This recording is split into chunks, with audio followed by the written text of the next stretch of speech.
When you are in school आपने बहुत सारे सब्जेक्ट्स पढ़े होंगे, physics, math, science, social science, geography, history, biology and so on.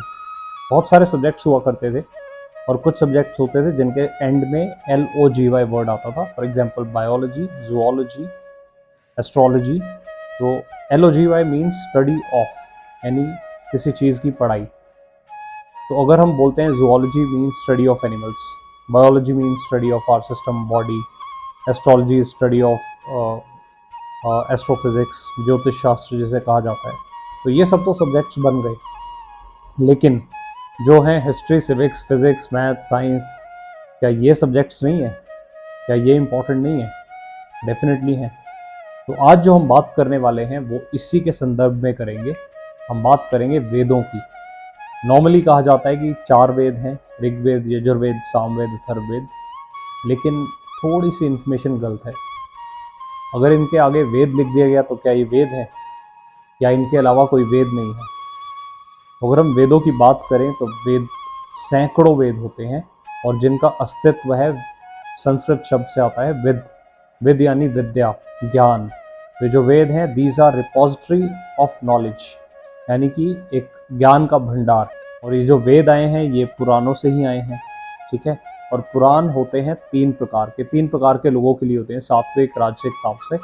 18 पुराण हैं और जिनमें 6 सात्विक हैं, 6 राजसिक हैं, 6 तामसिक हैं। यानी कि ये सात्विक, तामसिक, राजसिक नहीं है, ये 6 पुराण हर कैटेगरी के लोगों के लिए बनाए गए हैं। तो पुराणों से ही इंस्पायर होकर वेद बने और सैकड़ों वेद हैं, ना कि 4 वेद हैं। और इनका ओरिजिन बहुत पुराना है। नॉर्मली अगर आप गूगल पर देखेंगे, सर्च करेंगे तो आपको लिखा आएगा 1500 to 2000 ईयर्स ओल्ड, कहीं लिखा आएगा 5000 ईयर्स ओल्ड, कहीं लिखा आएगा 1600 BC में क्रिएट किए गए, which is not true, which is totally wrong, absurd. ये कितने पुराने हैं इनकी तो शायद तुलना भी नहीं की जा सकती। जब से संसार बना है वेद भी बने हैं और वेदों को लिखा गया है, फिर उनको अपग्रेड किया गया, तो उनको अलग अलग तरीके से डिपिक्ट किया जा चुका है। बट ये जो 4 वेद हम नॉर्मली कहते हैं कि ऋग्वेद, यजुर्वेद, सामवेद, अथर्ववेद, क्योंकि इनके आगे वेद है तो इन्हें भी वेद कहा जाता है। But in reality these are very high in numbers. At the same time बहुत सारे वेद लुप्त हो चुके हैं और मैं अगर बताऊं तो सिर्फ 6% वेद ही बचे हैं। अगर हज़ारों की संख्या में वेद थे तो उनमें से सिर्फ 6% वेद ही बचे हैं हमारे पास, ये स्क्रिप्चर्स की फॉर्म में अवेलेबल हैं और इन्हीं को हम पढ़ते हैं। इनमें अगर हम बात करें तो these are the earliest literature in Sanskrit language. तो संस्कृत में सबसे पुरानी लिखित जो बातें हैं वो वेदों में की गई हैं, सबसे पुराने हैं।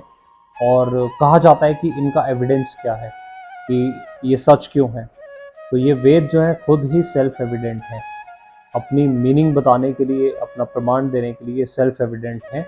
इसलिए इनको हम फॉलो करते हैं और इनमें जो इन्फॉर्मेशन दी जाती है बिल्कुल सच है, बहुत हेल्प करती है। और आने वाली वीडियोस में मैं आपको बहुत सारी बातें बताने वाला हूँ, किस तरह के वेद होते हैं, उनके अंदर क्या क्या इंपॉर्टेंट है, हमारी लाइफ के लिए क्या ज़रूरी हो सकता है वेद में। तो ये सब मैं आपको आने वाली वीडियोज़ में बताने वाला हूँ। धन्यवाद। Now if you have liked the video and want complete knowledge on Indian ancient scriptures and Vedas, do visit the website byvedas.com, www.byvedas.com.